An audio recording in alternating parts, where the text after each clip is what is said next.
2024ರ ಲೋಕಸಭಾ ಎಲೆಕ್ಷನ್ನಲ್ಲಿ ಯುಪಿಗೆ ಲಡ್ಡೆ ಅಂತಾನೆ ಸೌಂಡ್ ಮಾಡಿದ್ದ ರಾಹುಲ್ ಗಾಂಧಿ ಮತ್ತೆ ಅಖಿಲೇಶ್ ಯಾದವ್ ಜೋಡಿ ನೆನಪಿದಾರಾ?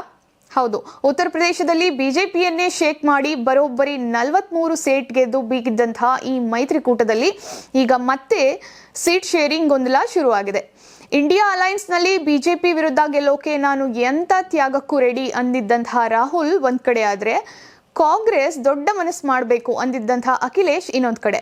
ಆದರೆ ಮುಂಬರೋ 2027ರ ಯುಪಿ ಅಸೆಂಬ್ಲಿ ಎಲೆಕ್ಷನ್ ಹತ್ರ ಆಗ್ತಿದ್ದಂತೆ ಅಷ್ಟಕ್ಕೂ ಆ ದೊಡ್ಡ ಮನಸ್ಸು ಮಾಡೋರು ಯಾರು ಅನ್ನೋ ಸುದ್ದಿ ಸದ್ಯ ಹೆಚ್ಚು ಚರ್ಚೆ ಆಗ್ತಾ ಇದೆ.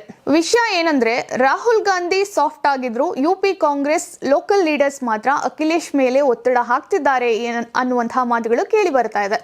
2027ರಲ್ಲಿ SP ಅಧಿಕಾರಕ್ಕೆ ಬರಬೇಕಂದ್ರೆ ನಮಗೆ ಅರ್ಹ ಗೌರವ ಸಿಗಬೇಕು, ಕನಿಷ್ಠ 50-50 ರೇಷಿಯೋದಲ್ಲಿ ಸೀಟ್ ಶೇರ್ ಮಾಡಬೇಕು ಅಂತ ರಾಜೇಶ್ ತಿವಾರಿ ಮತ್ತೆ ರಾಜೇಂದ್ರ ಪಾಲ್ ಗೌತಮ್ ವಾದಿಸ್ತಿದ್ದಾರೆ. ಆದ್ರೆ ಇನ್ನೊಂದು ಕಡೆ ಉಭಯ ಪಕ್ಷಗಳು ತಮ್ಮದೇ ಆದ ಲೆಕ್ಕಾಚಾರವನ್ನ ನೀಡ್ತಾ ಇದೆ. ಕಾಂಗ್ರೆಸ್ ವಾದ ಮಾಡ್ತಿರೋ ಹಾಗೆ 2014 ಮತ್ತೆ 19ರಲ್ಲಿ SP ಗೆದ್ದಿದ್ದು ಬರೀ 5 ಸೀಟು. 2024ರಲ್ಲಿ ನಮ್ಮ ಜೊತೆ ಮೈತ್ರಿ ಮಾಡ್ಕೊಂಡಿದ್ದಕ್ಕೆ ತಾನೇ ನಿಮ್ಗೆ 37 ಸೀಟ್ ಸಿಕ್ಕಿದ್ದು ಅಂತಿದೆ.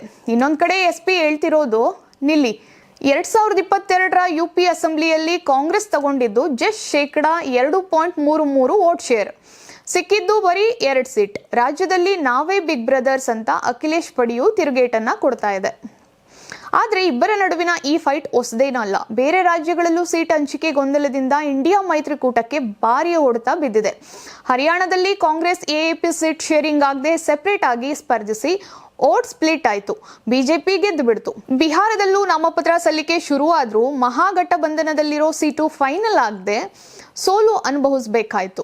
ಮಧ್ಯಪ್ರದೇಶದಲ್ಲಂತೂ ಕಮಲನಾಥ್ ಮತ್ತೆ ಅಖಿಲೇಶ್ ವಾಕ್ಸಮರ ದೊಡ್ಡ ಹೈಡ್ರಾಮಾನೇ ಸೃಷ್ಟಿಸಿತ್ತು. ಇತ್ತ ಸಿಎಂ ಯೋಗಿ ಆದಿತ್ಯನಾಥ್ ನೇತೃತ್ವದ ಬಿಜೆಪಿ ಪಡೆ ಮೈತ್ರಿಕೂಟದ ಈ ಸೀಟು ಜಗಳವನ್ನೇ ಅಸ್ತ್ರ ಮಾಡಿಕೊಂಡು ಅಟ್ಯಾಕ್ ಮಾಡೋಕೆ ಕಾಯ್ತಿದೆ. ಎಲೆಕ್ಷನ್ಗೂ ಮುಂಚೆಯೇ ಸೀಟ್ಗಾಗಿ ಜಗಳ ಮಾಡೋರು ಸರ್ಕಾರ ಹೇಗ್ ನಡೆಸ್ತಾರೆ ಅನ್ನೋ ಮೆಸೇಜ್ ವೋಟರ್ಸ್ಗೆ ಹೋದ್ರೆ ಮೈತ್ರಿಗೆ ದೊಡ್ಡ ಪೆಟ್ಟು ಗ್ಯಾರಂಟಿ. ಜೊತೆಗೆ 2027ರಲ್ಲಿ ಸಿಎಂ ಪೀಠದ ಮೇಲೆ ಕಣ್ಣಿಟ್ಟಿರುವಂತಹ ಅಖಿಲೇಶ್ ಯಾದವ್ ಕಾಂಗ್ರೆಸ್ಗೆ ಜಾಸ್ತಿ ಸೀಟ್ಸ್ ಬಿಟ್ಕೊಡೋಕೆ ಒಪ್ಪೋದು ಡೌಟೆ. ಈ ತರದ ಮಾತುಗಳು ಕೂಡ ರಾಜಕೀಯ ವಲಯದಲ್ಲಿ ಕೇಳಿ ಬರ್ತಾ ಇದೆ. ಒಟ್ಟಲ್ಲಿ ಹೇಳ್ಬೇಕಂದ್ರೆ ಯುಪಿ ಮೈತ್ರಿಯ ಕೆಮಿಸ್ಟ್ರಿ ವರ್ಕ್ ಆಗ್ಬೇಕಂದ್ರೆ ಕೇವಲ ರಾಹುಲ್ ಅಖಿಲೇಶ್ ಫ್ರೆಂಡ್ಶಿಪ್ ಸಾಲಲ್ಲ, ಲೋಕಲ್ ಲೀಡರ್ಸ್ ಕಂಟ್ರೋಲ್ ಮಾಡಿ ಹೈಕಮಾಂಡ್ ತಕ್ಷಣವೇ ಒಂದು ಸೂಕ್ತ ಫಾರ್ಮುಲಾ ಹುಡುಕ್ಬೇಕಾಗಿದೆ. ಈ ಬಗ್ಗೆ ನೀವೇನಂತೀರಾ? ಸೀಟ್ ಹಂಚಿಕೆಯಲ್ಲಿ ಯಾರು ದೊಡ್ಡ ಮನಸ್ಸು ಮಾಡಬೇಕು? ಕಮೆಂಟ್ ಮಾಡಿ ತಿಳಿಸಿ.